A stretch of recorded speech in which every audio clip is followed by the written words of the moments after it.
Assalamualaikum warahmatullahi wabarakatuh. Kita berjumpa kembali para siswa sekalian. Pada kesempatan kali ini kita akan membahas materi tentang ekologi. Apa itu ekologi? Saya kira Anda sudah pernah mendengar. Ekologi. Oke. Itu secara definisi ekologi seperti di atas tadi pertama kali disampaikan oleh Ernst Haeckel, seorang ahli ilmu hewan ya dari Jerman yang hidup antara tahun 1834 sampai tahun 1914. Nah, ekologi itu cabang ilmu biologi yang paling banyak mengumpulkan informasi dari berbagai ilmu pengetahuan, misalnya seperti kimia, fisika, geologi, klimatologi, dan lain-lain. Jadi memang ekologi itu beberapa ilmu menyatu dalam ilmu ekologi. Itu nanti ada cuaca, ada kimia ya, zat-zat kimia yang terlibat dalam satu ekosistem dan lain-lainnya. Jadi memang ekologi itu ilmu yang paling banyak memerlukan bidang ilmu lain. Kita lanjut ke prinsip-prinsip ekologi. Pembahasan ekologi tidak lepas dari pembahasan ekosistem dengan berbagai komponen penyusunnya, yaitu faktor biotik dan abiotik. Jadi ada dua faktor dalam satu ekosistem, yaitu biotik dan abiotik.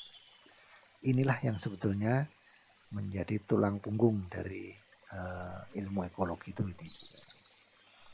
Nah, nanti kita bahas satu persatu faktor abiotik dan biotik itu seperti apa. Kita mulai saja dari yang faktor yang pertama, yaitu faktor biotik. Adalah faktor hidup yang meliputi semua makhluk hidup di bumi, baik tumbuhan, hewan maupun mikroorganisme. Jadi yang semua makhluk hidup itu termasuk faktor biotik. Dalam satu ekosistem, tumbuhan berperan sebagai produsen, hewan berperan sebagai konsumen, dan mikroorganisme berperan sebagai dekomposer. Nah, jadi faktor biotik itu memiliki peran masing-masing ya dalam suatu ekosistem. Faktor biotik juga meliputi tingkatan-tingkatan organisme dari mulai individu, populasi, komunitas, dan ekosistem. Tingkatan-tingkatan faktor biotik. Tingkatan-tingkatan organisme tersebut dalam ekosistem akan saling berinteraksi, saling mengaruhi membentuk suatu sistem yang menunjukkan satu kesatuan. Jadi tingkatan-tingkatan ini itu saling berinteraksi dan membentuk satu kesatuan yang tidak bisa berdiri sendiri. Oke, lanjut ke faktor abiotik. A itu tidak ya, bios itu hidup, jadi ini faktor yang tak hidup. Adalah faktor tak hidup yang meliputi antara lain suhu, air, kelembaban, cahaya, dan topografi.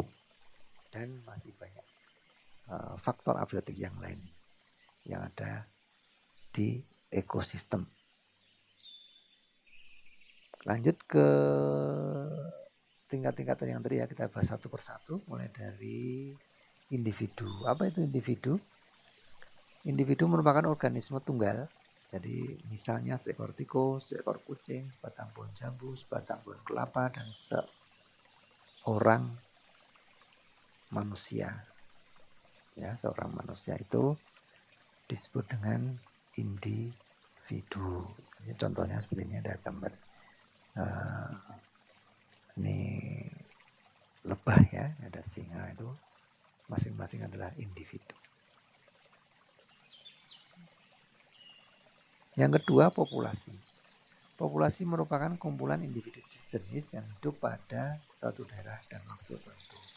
Ini yang digarisbawahi adalah individu yang sejenis. Jadi baru dinamakan populasi. Kalau kumpulan kok beberapa jenis, nah itu bukan populasi. Ini contoh, misalnya populasi pohon kelapa di Kecamatan Bantul pada tahun 1989 berjumlah 2.552 batang. Ukuran populasi berubah sepanjang waktu. Perubahan ukuran dalam populasi ini disebut dengan dinamika populasi. Ini contoh populasi kelapa di satu tempat ya, pohon kelapa. Populasi anjing laut, populasi singa. Jadi harus sejenis ya, namanya populasi itu.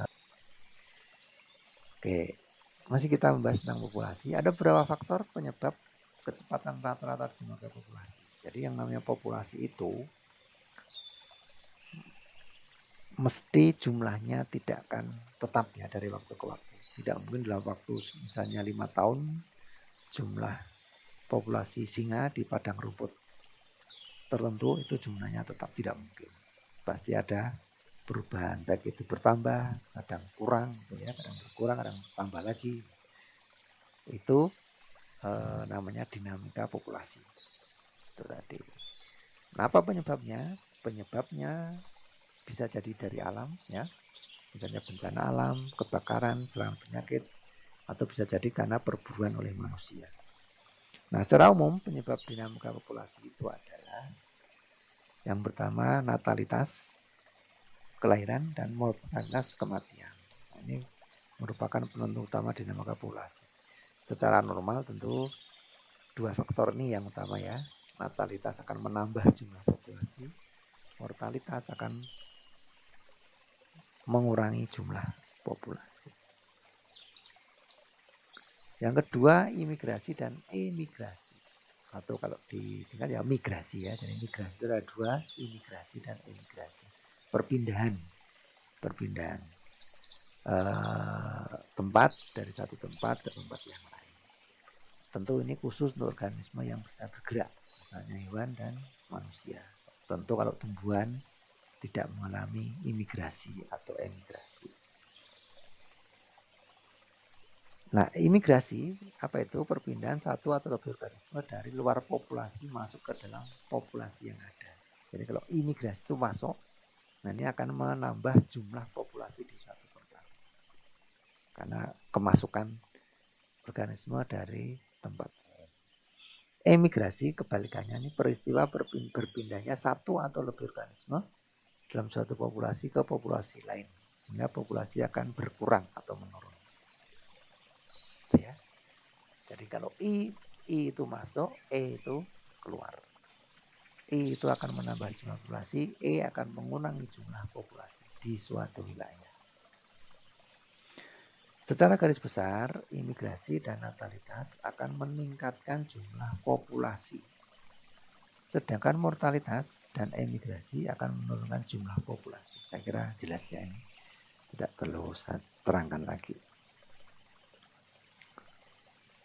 Nah, kesimpulannya dengan kondisi tersebut, maka populasi itu selalu dapat berubah.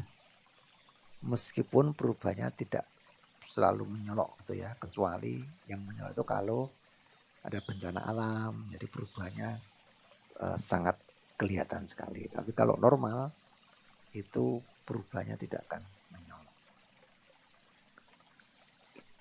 Baik, kita lanjut, masih membicarakan populasi, ini adaptasi organisme dalam suatu populasi.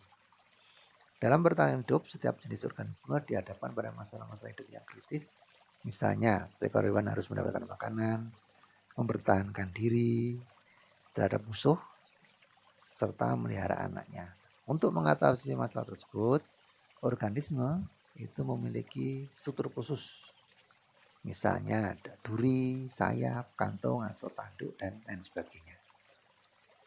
Struktur inilah yang disebut dengan adaptasi. Selain struktur tubuh, untuk hewan-hewan tertentu itu juga memperlihatkan tingkah laku tertentu.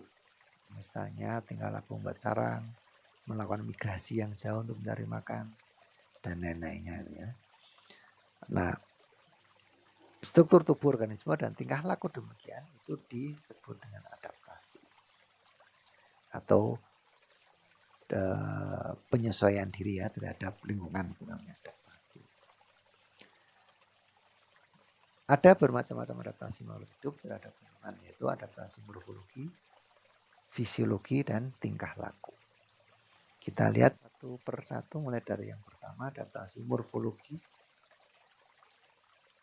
Morfologi itu bentuk Jadi adaptasi ini adalah merupakan penyesuaian bentuk tubuh. Misalnya gigi khusus gitu ya, gigi khusus.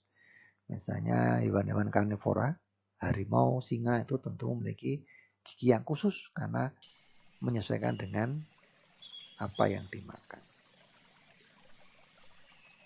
Seperti ini. Karena makan daging tentu giginya tajam-tajam.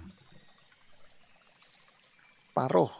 Nah, ini juga struktur yang menyesuaikan dengan jenis makanan yang dimakan. Seperti ini. Ini jenis makanan beda. Kalau yang ini makanannya daging, yang ini makanannya biji-bijian. Kemudian moncong atau mulut yang memanjang ya. Ini juga adaptasi menyesuaikan jenis makanan. Terenggiling ini makanannya adalah semut, rayap, seranggalan yang merayap. Ini sehingga moncongnya itu memudahkan untuk menghisap semut yang ada di dalam rongga-rongga tanah. Gitu.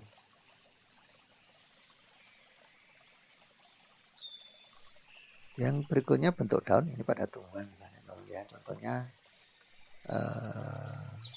kantong semar ini tumbuhan insektivora, jadi tumbuhan pemakan serangga. Ini memiliki bentuk yang khas, ya. Jadi tidak hanya bentuk daunnya itu datar biasa, karena memang ini berfungsi nanti untuk memerangkap serangga supaya bisa tertangkap di sini ya.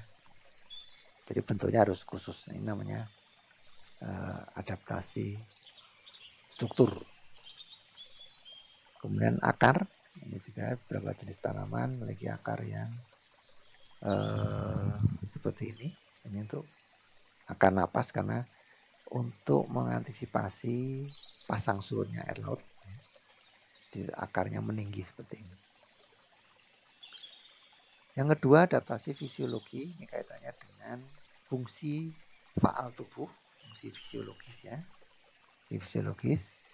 Misalnya hewan yang memiliki kelenjar bau, dia akan mensekresikan bau busuk untuk menghindarkan diri dari serangan musuhnya ya.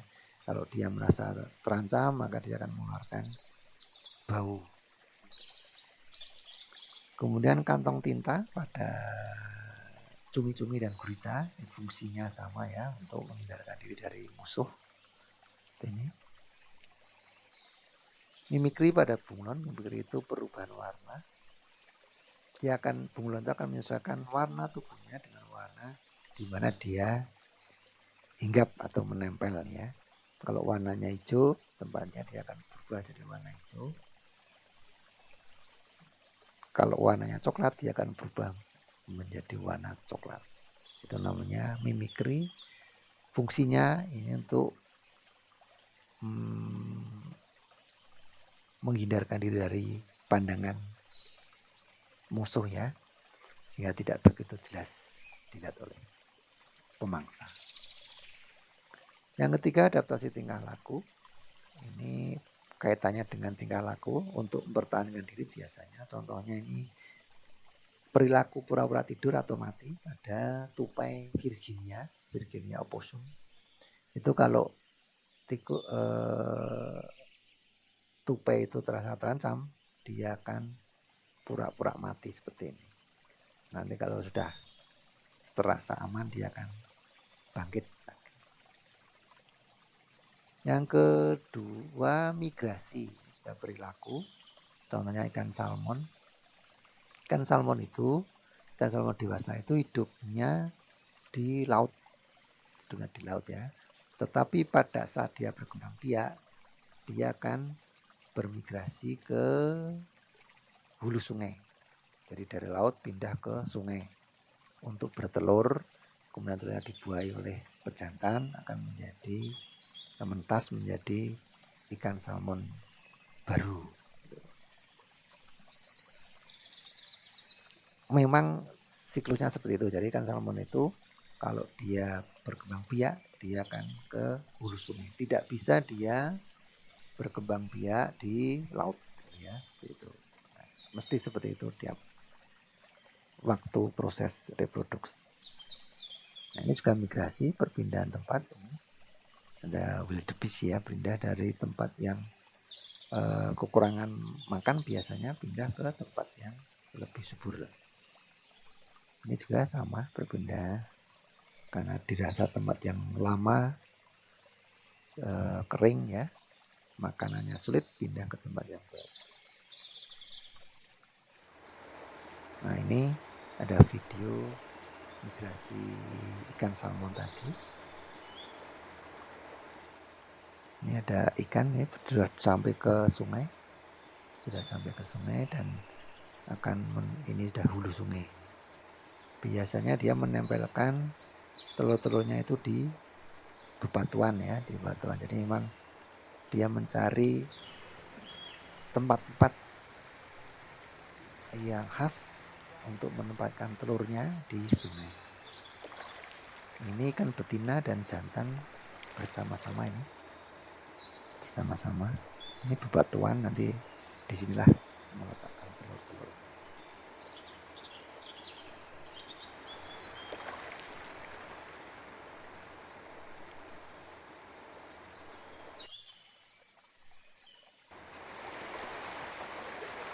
Ini di sini telur-telurnya akan diletakkan.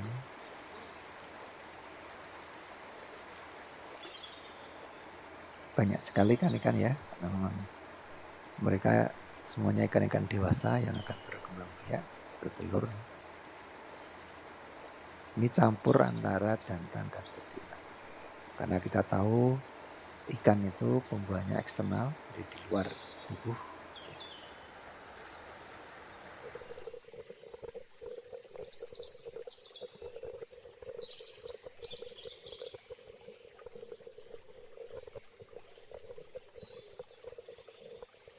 Ini masih banyak sekali di sungai, banyak sekali.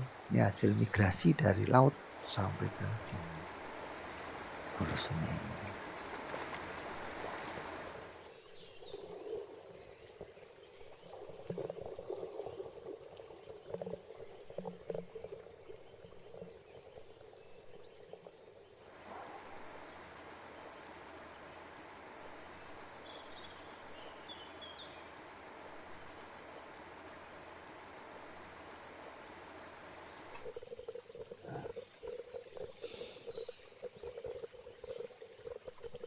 Ini sudah mulai bertelur. Ini telur-telurnya berwarna merah muda.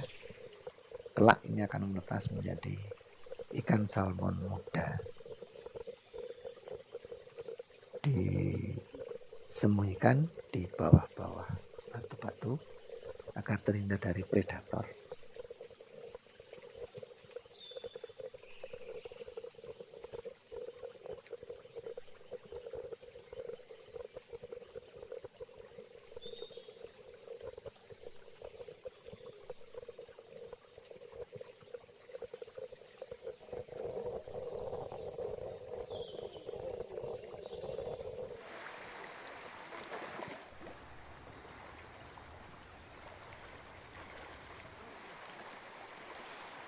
Setelah bertelur dan terjadi pembuahan dan menghasilkan telur, maka ikan-ikan itu akan mati. Kenapa mati? Karena tidak mungkin lagi ikan salmon itu kembali ke laut ya, karena jaraknya terlalu jauh dan mereka sudah kelelahan perjalanan dari laut ke sungai. Baik, saya kira itu yang populasi ya, dan beberapa jenis adaptasi yang dilakukan oleh populasi. Kita lanjut ke nomor 3, yaitu komunitas, tingkatan yang ketiga. Saya ulangi, tadi yang pertama individu, kedua populasi, yang ketiga komunitas. Komunitas adalah kumpulan dari bermacam-macam populasi yang hidup pada suatu waktu dan wilayah tertentu yang saling berinteraksi dan mengaruhi satu sama lain. Kita lihat gambar ini contoh komunitas, jadi bermacam-macam, ada zebra, ada wildebeest dan lain-lainnya, ada rumput termasuk ini ya. Ini juga populasi, jadi populasi 1, populasi 2, populasi 3, dan populasi yang lain berada dalam satu tempat, itu namanya komunitas. Ini juga komunitas hidup berdampingan ya. Lanjut tingkatan yang berikutnya yaitu keempat yaitu ekosistem. Nah ini tingkat yang tertinggi ya dalam satu. Ini adalah ekosistem dalam kehidupan, itu adalah ekosistem. Apa itu ekosistem? Yaitu interaksi antara komunitas dan lingkungannya. Nah, lingkungan abiotik khususnya ya. Jadi komunitas tadi kalau berinteraksi dengan lingkungan maka disebut dengan ekosistem. Oke, komponen penyusun ekosistem itu ada 4. Yang pertama produsen, kedua konsumen, ketiga pengurai atau decomposer, dan faktor abiotik. Ini harus ada dalam satu ekosistem. Harus ada. Apa itu produsen? Kita lihat satu-satu ya. Produsen adalah organisme yang dapat mengolah makanan sendiri. Biasanya dia menggunakan energi matahari atau energi kimia. Yang menggunakan energi matahari prosesnya disebut sebagai fotosintesis. Yang menggunakan energi kimia menggunakan dinamakan kemosintesis.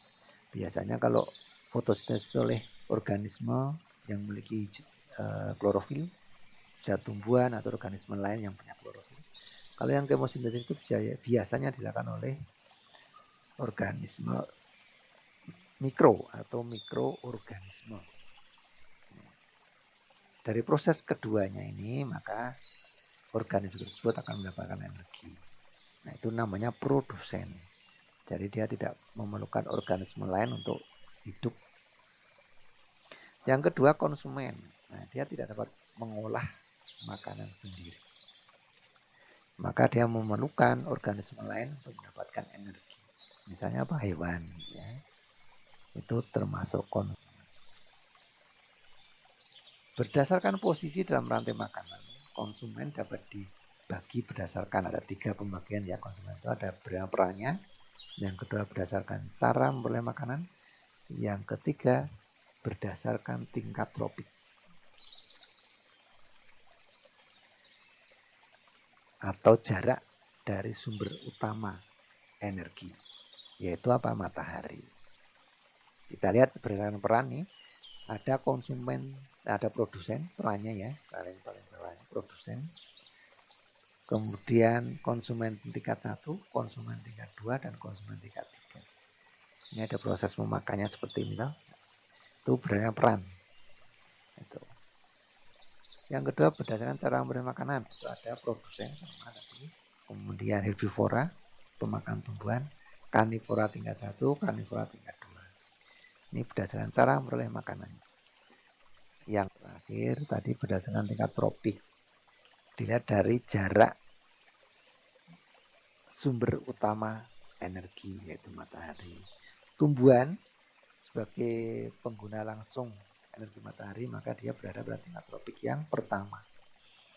Belalang itu berada pada tingkat tropik yang kedua misalnya ini ya. Jadi yang pemakan tumbuhan, pemakan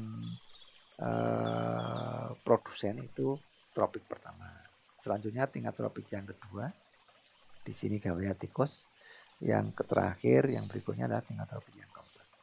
Nah, itu urutannya seperti itu. Oke, itu 3 konsumen berdasarkan peran, cara membeli makanan, dan berdasarkan tingkat tropik. Selanjutnya, konsumen itu juga dapat bersifat sebagai scavenger, predator, atau parasit. Scavenger itu apa? Scavenger itu hewan pemakan bangkai. Misalnya burung nazar, komodo itu pemakan bangkai.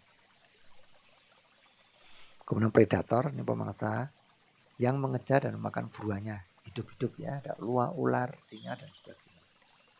Jadi dia tidak memakan bangkai. Dia mengejar hewan yang masih hidup.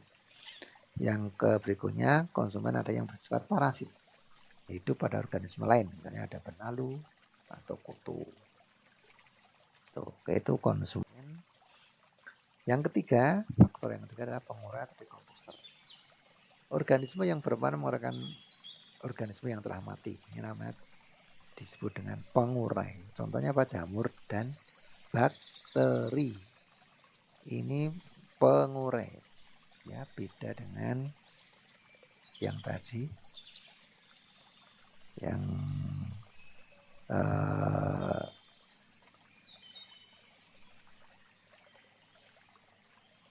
ini fungsinya ini ya berbeda dengan yang disebut di atas tadi. Ini contohnya di komposer adalah jamur dan bakteri, menguraikan organisme yang telah mati. Jadi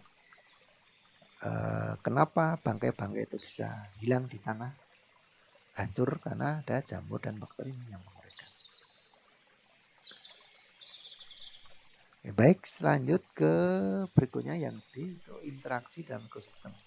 Interaksi itu hubungan ya, hubungan. Ada dua hubungan utama dalam organisme dalam ekosistem. Yang pertama adalah hubungan intraspesifik. Intra itu berarti ke dalam ya. Interaksi intraspesifik itu interaksi antara individu dalam satu populasi atau spesies ya, dalam satu populasi. Misalnya interaksi antara lebah madu satu dengan yang lain ya, atau koloni rayap, itu kan masing-masing punya interaksi masing-masing. Nah, biasanya kalau di koloni madu itu nanti ada termasuk rayap ya, ada yang bertugas sebagai ratu, prajurit maupun pekerja. Itu namanya masing-masing itu berinteraksi. Ini yang disebut dengan interaksi intraspesifik. Yang kedua, interaksi interspesifik. Interaksi antara satu individu dengan individu yang lain ya, dari beda spesies ya. Beda spesies. Ada beberapa bentuk. Yang pertama bentuk predasi. Predasi ini hubungan antara predator, pemangsa, dan prey atau mangsanya. Contohnya misalnya harimau dengan kijang atau rusa. Berarti itu namanya predasi. Yang kedua kompetisi. Merupakan interaksi antara dua individu. Bisa berbeda spesies, bisa sama juga bisa ya. Yang berbentuk persaingan. Dari misalnya persaingan mendapatkan makanan, persaingan tempat tinggal, atau persaingan dalam membuatkan pasangan. Itu dari nama kompetisi. Misalnya dalam satu padang rumput ada zebra dengan rusa. Itu bisa jadi kompetisi untuk mendapatkan makanan yang sama, yaitu rumput. Kemudian interaksi yang berikutnya adalah simbiosis. Nah, ini ada beberapa simbiosis jenisnya ya. Ada mutualisme, komensalisme, dan parasitisme. Simbiosis mutualisme itu simbiosis yang saling menguntungkan. Jadi dua-duanya menguntungkan. Misalnya rhizobium dengan leguminosae. Atau contoh yang lain bunga dengan lebah, itu saling menguntungkan. Yang kedua simbiosis komensalisme. Itu hubungan simbiosis yang satu menguntung, yang lain tidak dirugikan. Misalnya ikan hiu dengan ikan remora. Ikan remora itu dia berenang mengikuti pergerakan ikan hiu untuk menunggu adanya sisa-sisa makanan yang tercapek-capek oleh hiunya. Jadi dia makan. Nah, hiunya tidak rugi, yang untung ikan remoranya. Jadi ikan remora tidak merugikan ikan hiu, tidak merugikan. Yang ketiga, simbiosis parasitisme. Ini simbiosis yang menguntungkan satu pihak dan merugikan pihak lain. Ini parasitisme nih. Dari kata parasit nih, Anda benalu dengan pohon tempat dia tinggal, atau misalnya pohon mangga, pohon rambutan dan lainnya, atau cacing pita dengan inangnya tempat tinggalnya ya, atau cacing hati dengan inangnya. Itu interaksinya adalah parasitisme. Ini ada beberapa gambar. Kupu-kupu ini simbiosis mutualisme. Ini juga mutualisme, kerbau dengan burung, ikan hiu dengan. Ya, demikian tadi faktor biotik. Sekarang kita lanjutkan dengan faktor abiotik. Faktor abiotik adalah faktor tak hidup yang meliputi faktor fisik dan kimia. Faktor fisik utama yang mengaruhi ekosistem adalah seperti berikut. Ini ada beberapa. Ada suhu. Kita lihat saja. Sudah jelas saya kira ya. Suhu, ada sinar matahari, air, kemudian tanah, kemudian ketinggian tempat, ada angin, garis lintang, dan garis lintang seperti ini. Nah, itu. Wilayah yang memiliki garis lintang yang berbeda akan memiliki jumlah sinar matahari yang berbeda, intensitasnya ya. Nah, tentu akan sangat berpengaruh pada faktor abiotik yang lain di daerah tersebut. Jadi beda. Organisme di daerah ekuator akan berbeda dengan organisme daerah subtropis maupun daerah kutub karena tadi garis lintang yang berbeda. Ini yaitu beberapa faktor abiotik, tentu masih ada beberapa yang lain ya, tidak hanya itu saja, tapi kita sebutkan beberapa contoh saja. Saya kira Anda sudah tahu faktor abiotik yang lain. Baik, saya kira itu pembahasan kita tentang ekologi bagian yang pertama, karena materinya cukup banyak. Nanti kita lanjutkan untuk ekologi bagian yang selanjutnya. Terima kasih atas perhatiannya. Semoga bermanfaat. Saya akhiri. Wassalamualaikum warahmatullahi wabarakatuh.